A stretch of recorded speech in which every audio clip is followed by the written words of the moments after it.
Bonjour.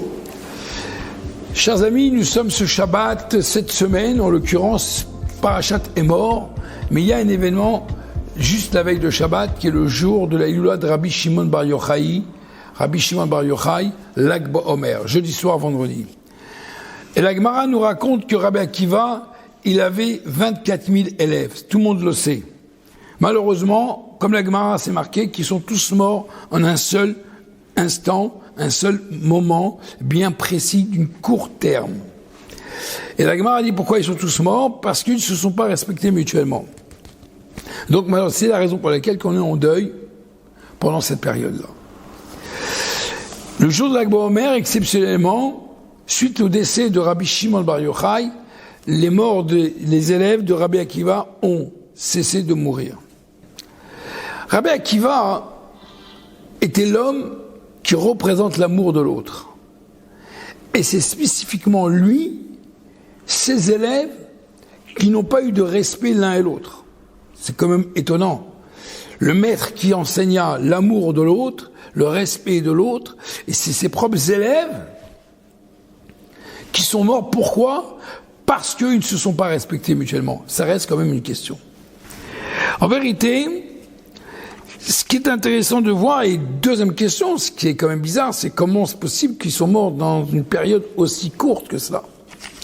Alors pour répondre à cela, déjà il faut savoir que Chal Shalom, que Dieu nous en préserve, on ne parle pas ici de personnes qui vont se disputer, ils vont se détester. C'est pas marqué qu'ils se sont détestés, c'est pas marqué qu'ils s'aimaient pas. C'est marqué qu'ils manquaient de respect, qu'ils se sont pas respectés mutuellement. C'est déjà assez grave. Nous savons très bien que dans ce monde dans lequel Dieu l'a créé, chacun pense différemment que l'autre. On est tous différents. Si on n'était pas différents, eh bien, l'existence d'une personne qui était identique à une autre ne servira à rien. Le fait que Dieu l'a créé chacun différent, c'est parce qu'en vérité, Dieu il a besoin de chacun. Il a besoin de chacun parce qu'il est différent et chacun peut compléter l'autre. Ça, c'est une chose. Les élèves de Rabbi Akiva ont reçu leur message de leur maître, comme tout le monde.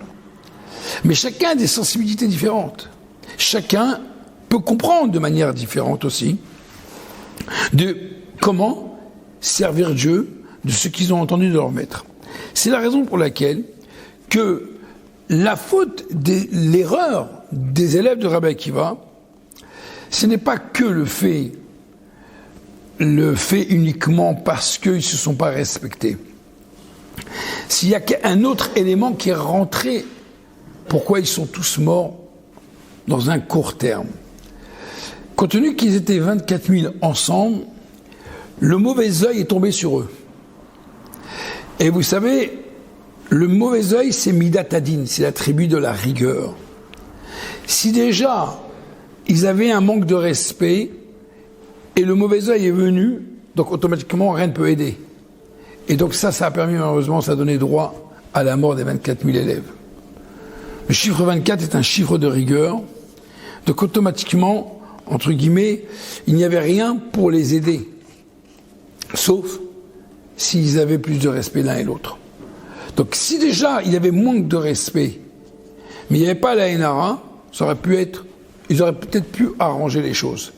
Mais puisqu'il y avait le mauvais œil face à la situation où ils ne se respectaient pas mutuellement, eh bien automatiquement, ça a amené malheureusement à la mort des 24 000 élèves. En vérité, la Torah nous apprend ici, cette Gemara nous apprend que c'est un peu comme l'idée de Nadav, Abihu, les enfants de Aaron. Ils ont voulu s'approcher vers Dieu, ils n'ont rien voulu comprendre autour d'eux. Ils ont voulu aller direct s'accrocher, s'attacher à Dieu, entre guillemets, ne pas faire attention au monde qui les entoure. Qu'est-ce qui les intéressait? Une seule chose, s'associer à Dieu, à l'amour de Dieu. Mais ce n'est pas réellement ce que Dieu nous demande à nous. On a parfois des envies, mais ces envies, parfois c'est nos propres envies, mais ce ne sont pas les envies de Dieu. Souvent l'être humain fait des choses qu'il a envie lui, mais il faut avant tout savoir est-ce que ce que nous faisons et ce qu'on a envie de faire, c'est réellement ce que Dieu veut. Là a été l'erreur des enfants de Aaron, et là a été l'erreur également des élèves de Rabbi Akiva. Ils avaient une envie, entre guillemets, d'aller jusqu'au bout des choses, qui est normal, puisque c'est des gens honnêtes. C'est des gens qui étaient, ce qu'ils disaient, ils le pensaient, ce qu'ils pensaient, ils le disaient. C'était pas deux choses. Et donc, automatiquement, mais, il faut savoir aussi dans quel monde nous vivons. Il faut savoir que nous ne sommes pas dans un monde parfait. Il y a de la faiblesse. Et donc, automatiquement, les gens ne sont pas tous les mêmes. Il faut savoir que tous les gens ne sont pas les mêmes. Il faut savoir aussi respecter les différences. Donc, automatiquement, du fait qu'il y avait un manque d'Avat Israël, malheureusement, en prétendant, en pensant que c'était cette manière, justement, ils avaient un Avat Israël tellement grand qu'ils voulaient absolument transmettre ça à leurs amis. Mais des fois qu'on veut donner absolument notre idée à un ami, jusqu'au point qu'il n'y a rien que mon idée, et bien automatiquement, ça efface l'autre. Il n'y a plus la place pour autrui. Ça, c'était l'erreur. C'est la raison pour laquelle c'est très très important dans notre société. Le jour de l'Akba Omer, Rabbi Shimon bar Yochai, il a accentué l'amour du prochain en sachant qu'il faut laisser la place à autrui. Chacun a différentes idées. Chacun pense différemment. Évidemment que c'est toujours dans l'idée de la Torah, dans le respect de la Torah. Ça ne veut pas dire qu'il faut donner une ouverture à des choses qui sont contraires à la Torah, ça va sans dire.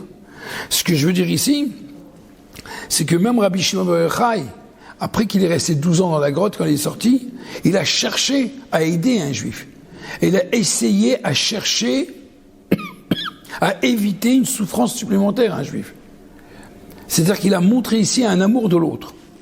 Ne serait-ce que puisque nous sommes dans la parashat Emor et on parle du rôle. Qu'est-ce qu'un Kohen, il ne peut pas toucher, comme vous le savez, qu'un Kohen simple, un grand Kohen, la notion de l'impureté chez le Kohen, c'est quelque chose qui est très important.